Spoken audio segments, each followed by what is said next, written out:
Dinosaurs! TGIF? Dinosaurs isn't a show I think about when I think of TGIF. Oh, they changed the schedule a bunch of times, but it was on there. Yeah, on there for like 2 minutes. I never even watched it.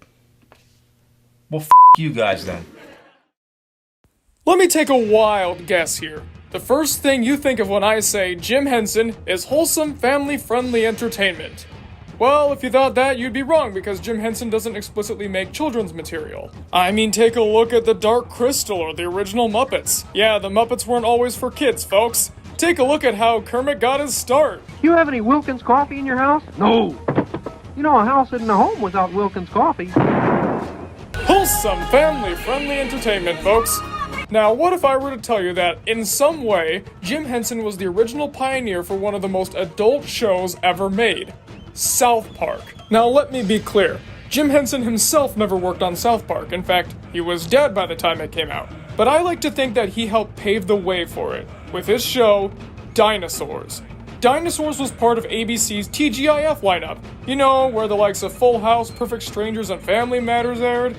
All of those shows were silly, fun, and lighthearted. Dinosaurs was kind of that, but it had a lot more of an edge to it. That edge being that it was South Park for families.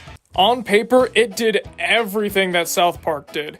Dinosaurs was disguised as a traditional sitcom, of course. It stars the typical family unit. The only difference is that they're dinosaurs. There's the big, lumbering, slightly oafish dad who means well, the sarcastic but good-natured, loyal wife, the son who's trying to find his way, the bratty teenage girl, and of course the baby. Gotta love him. Knowing that this was on ABC and was made by Jim Henson featuring an entire puppet cast, you wouldn't suspect for a minute that this was gonna be a weird way for Jim Henson to tackle all the issues of the day.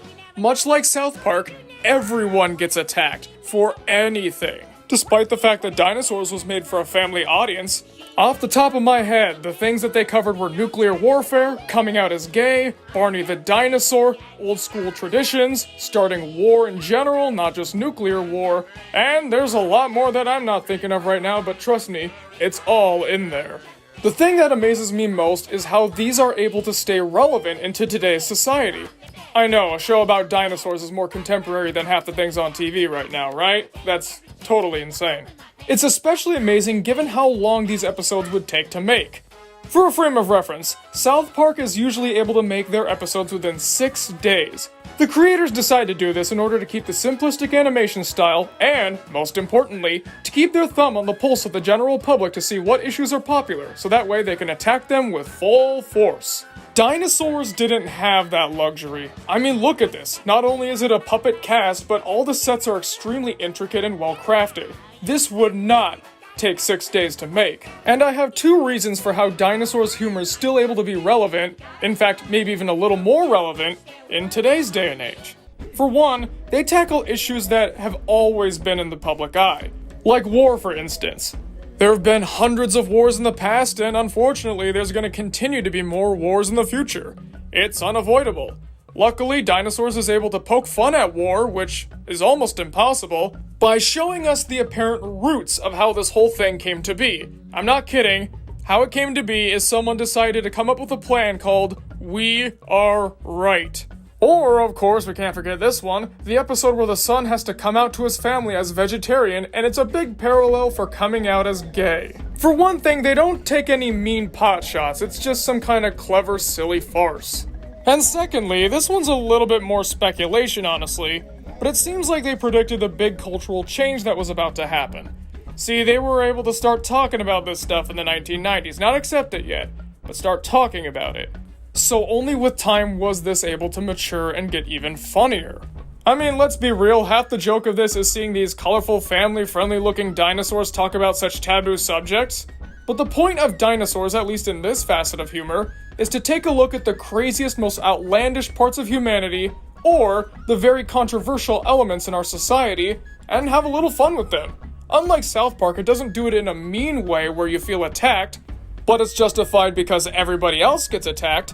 No, this one is definitely more laughing with you, not at you. Like if you happen to be gay or liked, I don't know, nuclear warheads, you wouldn't feel offended, or at least you shouldn't feel offended. It's only trying to make you laugh here. No one's really being attacked by dinosaurs. It's basically the end of squirrel jokes in SpongeBob.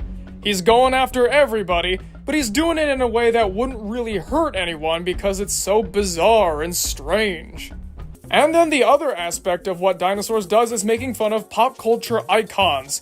My personal favorite is that they make fun of the network they're on, ABC. If you thought The Simpsons was hard on Fox, you ain't seen Dinosaurs. They give ABC a brutal thrashing. But there's more of this, like Barney the Dinosaur, where they make him look like this. He's got issues. And how are these celebrity-based jokes able to last into the 21st century? One of the biggest problems with having a show that's super reliant on pop culture references is, more often than not, they don't age well. Well, let me put it simply. Dinosaurs is able to avoid this because they know what to make fun of. They don't go after the new flavor of the month movie or the big celebrity scandal. They go after things that they know will have longevity.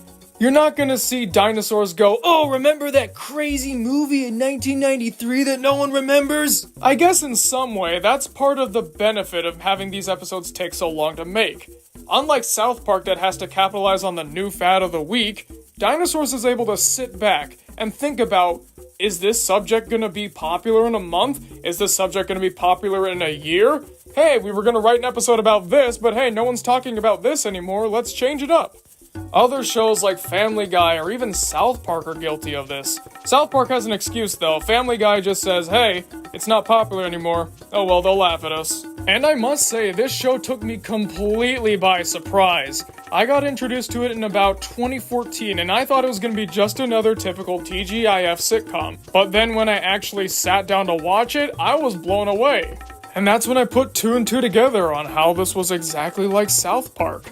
The thing is, though, is that unlike South Park, it didn't pioneer this big movement of adult cartoons. Well, for one, it's not a cartoon, and it's not explicitly adult. Instead of being outlandishly raunchy, it decides to hide its social commentary in the guise of being something that would appeal to children or families. But I will say that Dinosaurs was extremely popular, so I can justify my next claim.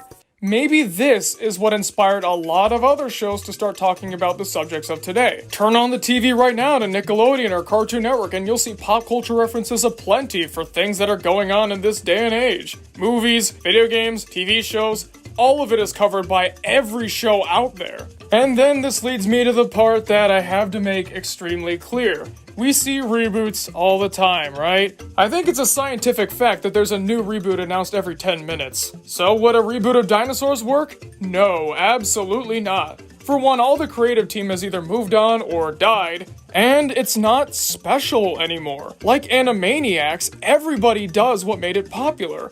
So just because it was successful at the time doesn't mean it's going to transfer over to today. Think about it. The landscape of the 1990s when it comes to entertainment is not the same one as it is now in the 2020s. In the 1990s, Dinosaurs was able to take off because it was one of the only shows doing this. It was considered bold, unique, and somewhat daring.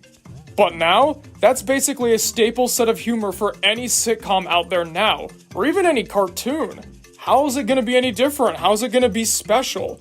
And let's face it, I think it's appropriate that Dinosaurs becomes, well, extinct. And before we go, I do have to touch on that finale. Despite the fact Dinosaurs was a very raucous comedy, it has probably one of the saddest finales ever. Although it shouldn't come as too much of a spoiler because, well, do you see any dinosaurs roaming the streets at night? No. And just by that, I think you can tell exactly where this is going.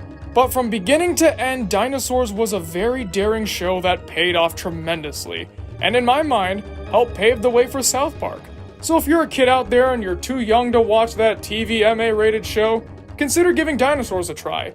It definitely is a more family-friendly alternative. If you give it a shot, I'm sure you'll be pleasantly surprised.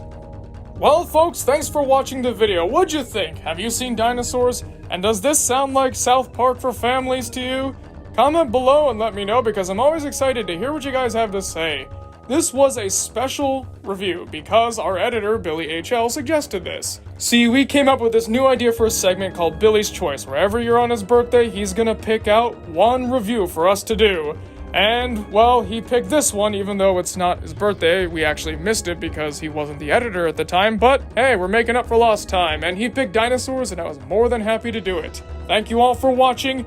And I'll see you guys next time when we talk about our gift review, which at the time of recording this, I don't know what it is yet because the polling has not finished. That'll be fun.